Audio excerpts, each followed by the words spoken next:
Good evening, everybody. What an amazing start to the amazing race.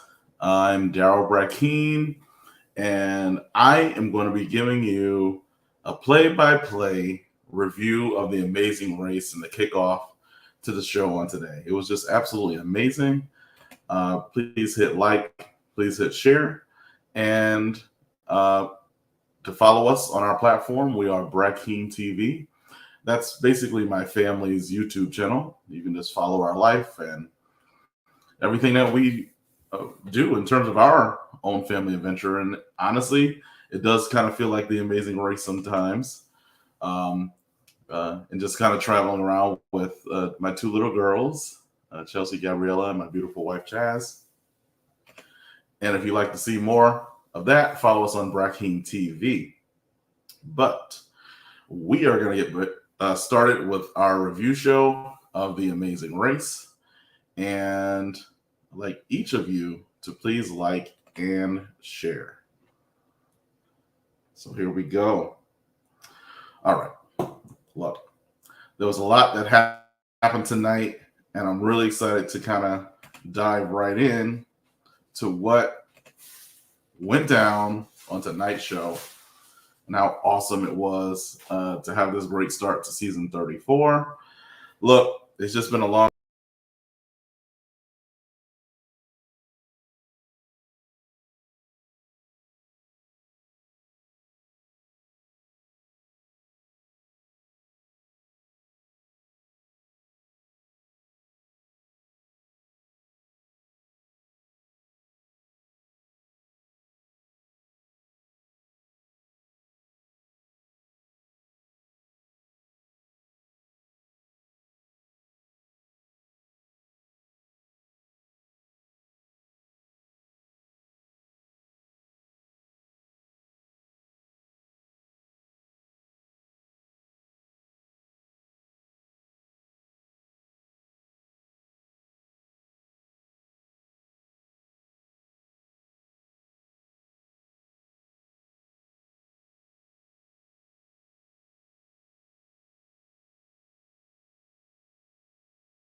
Sorry about that, folks. Had a little bit of a technical difficulty, but we are back. I was just saying, due to COVID, just really can't believe how we're back in action and the season is going on the way that it's going on. So we're just going to hop right in to the review. So let's do it. So first of all, I want to introduce the teams, and then we'll get into the play-by-play.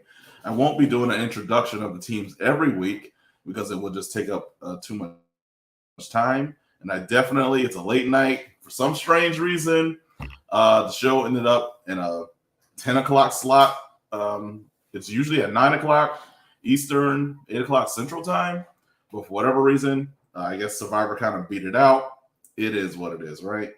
So, first of all, there's 12 teams in total. And I'll just do a brief introduction of those teams. So here we go. So first of all, we have the entire cast of The Amazing Race. There's 12 teams coming from all across the United States with different backgrounds, great diversity. And honestly, there seems to be some reality TV show stars that have joined the scene, in particular, a couple from Big Brother.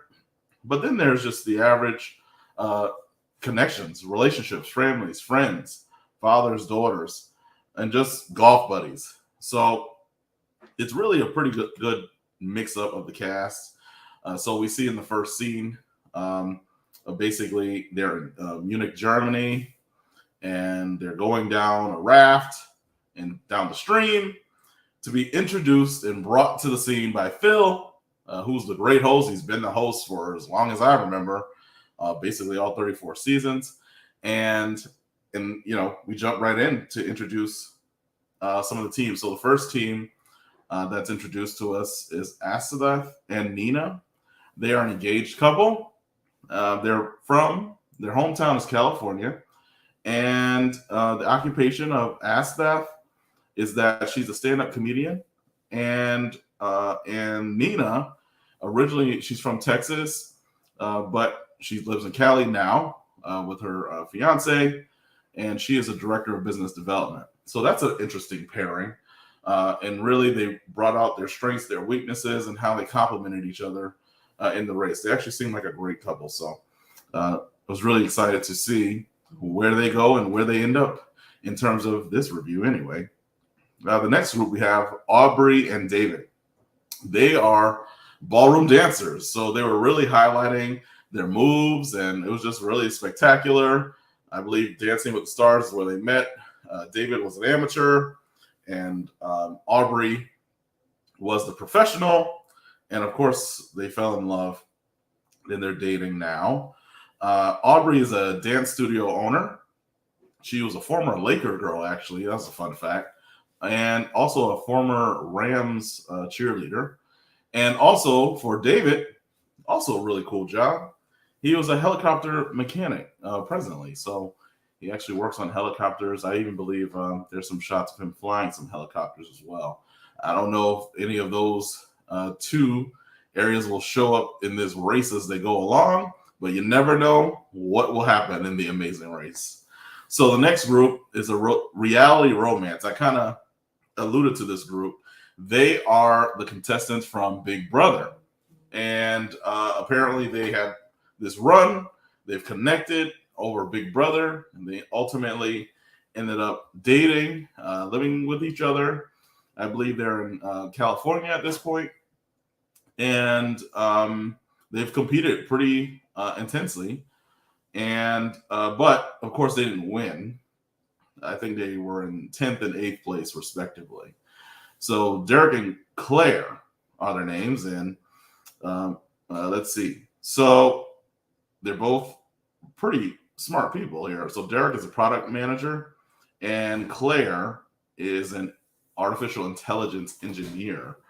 And I really think the balance that is there between them throughout this show is really going to take off for them in a great way. And they've had the experience of reality TV and what that looks like and how that takes off for them. So the next group is Glenda and Lumumba.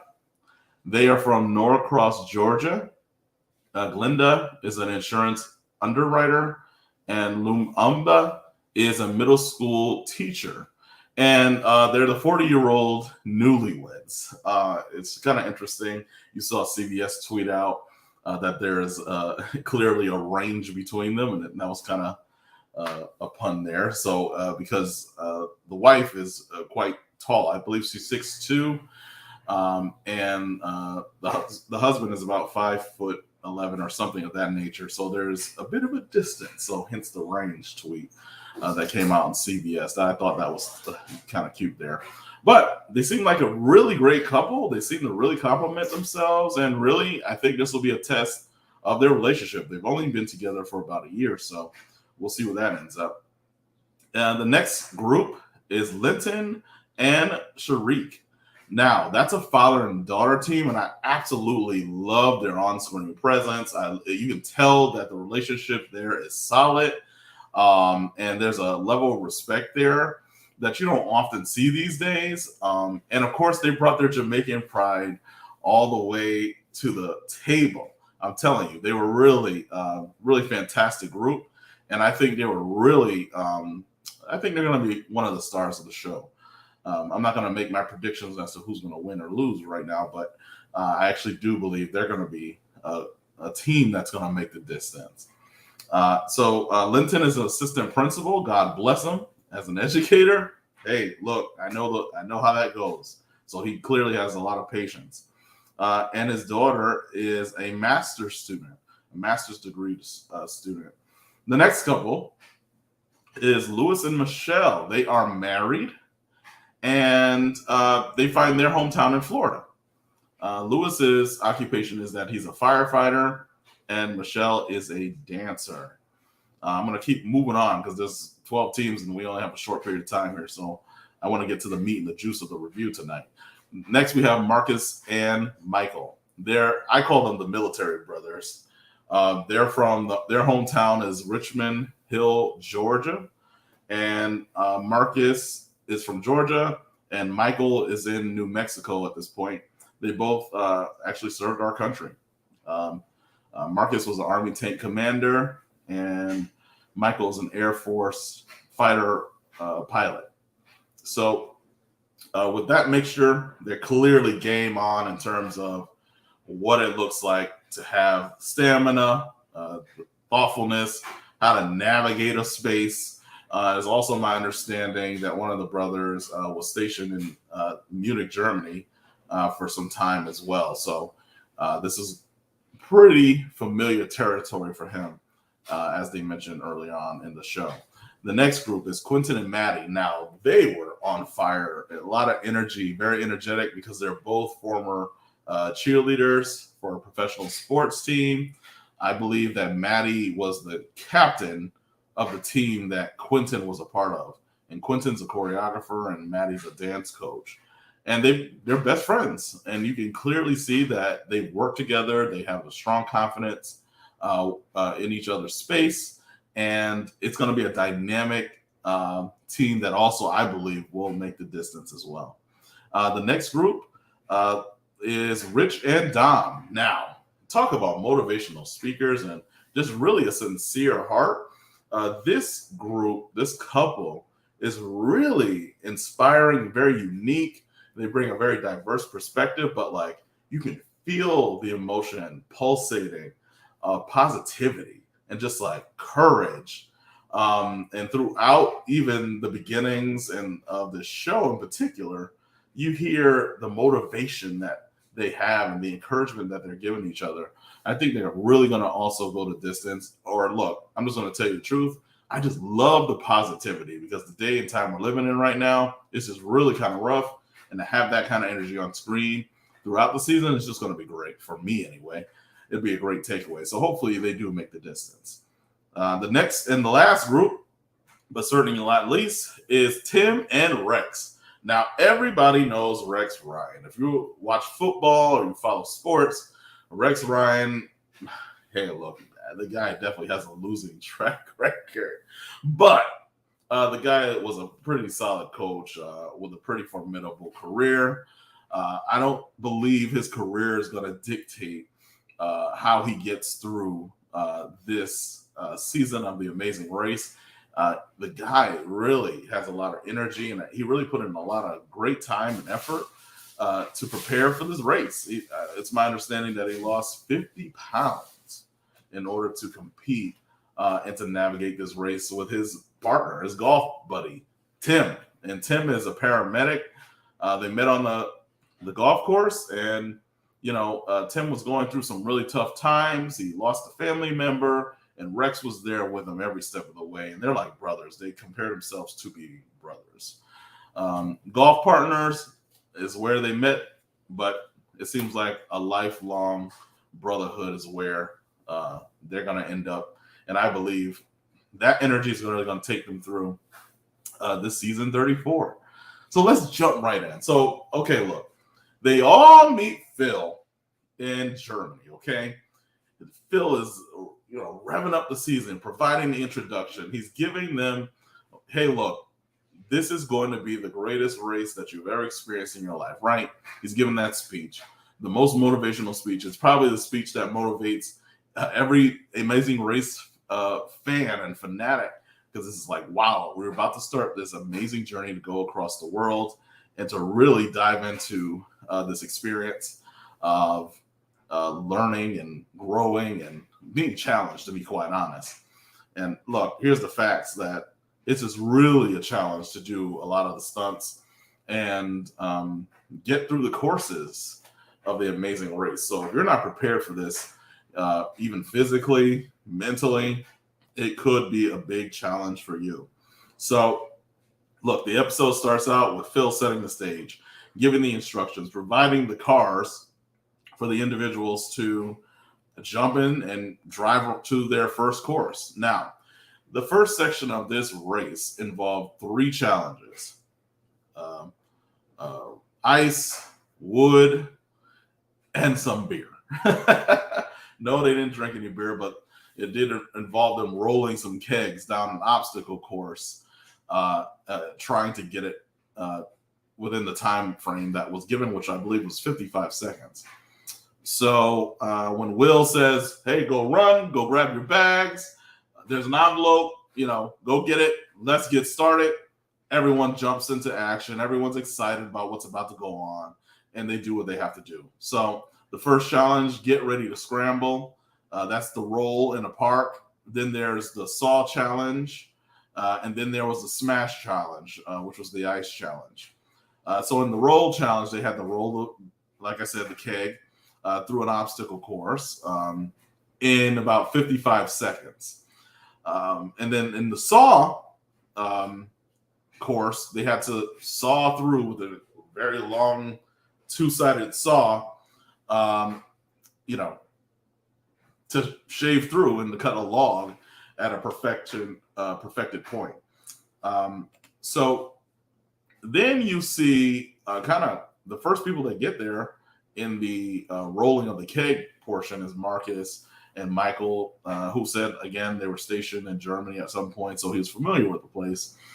And then, of course, Dom and Rich show up to the scene for the Saw challenge. Michael and Marcus are really trying to stay in the lead as they go through the challenges of that day. It appears to me that they're about to win. But, hey, it's just editing and television. You're not really sure who's in the lead because there's 3 challenges going on. So all the other teams are arriving at their respective places, whether they chose the saw obstacle, whether they chose the ice smashing obstacle. All the 12 teams are competing so vigorously because of something that Phil said in the beginning, which was simply that this is not the season that they are providing a non-elimination round. Yes, they broke the news pretty early on.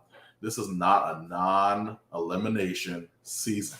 So literally everything counts, and you have to put your best foot forward every single leg of the race, because at your next pit stop, if you're the last one, you're out. So many of the couples and the groups and the team members were all racing to the finish. You're not really sure who's ahead or who's behind, but here's what ends up happening ultimately.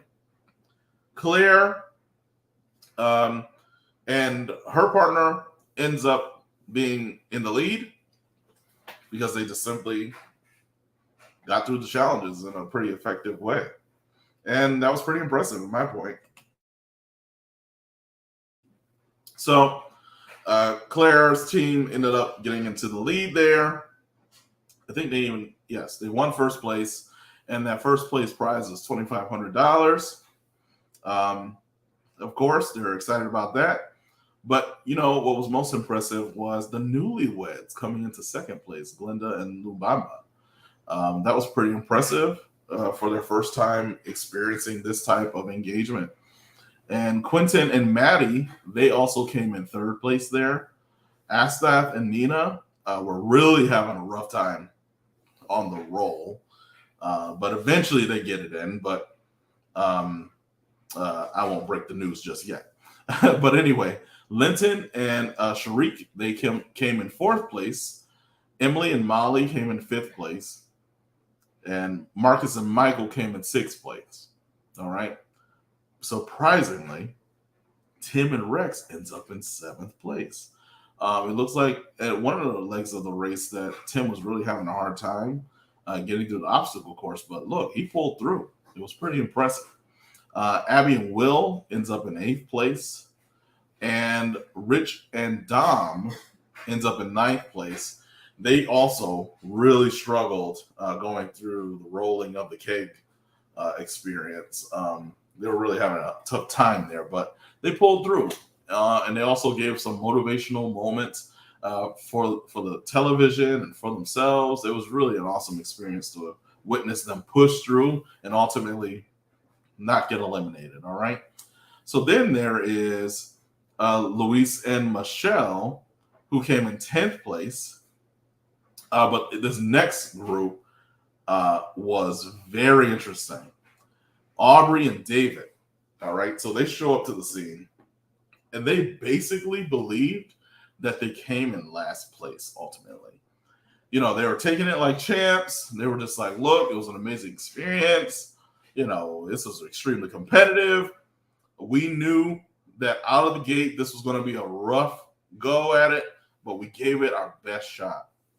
And Phil, he's got to give, a cliffhanger every now and then. And oh my goodness, when he broke the news to them that they were not in last place, they lost it.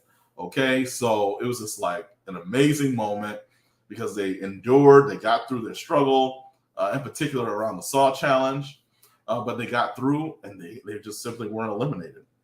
Unfortunately, the team that did get eliminated was Aseth and Nina, who I was highlighting before. Unfortunately, they came in last place, and they ultimately said they had no regrets. Look, it's the amazing race.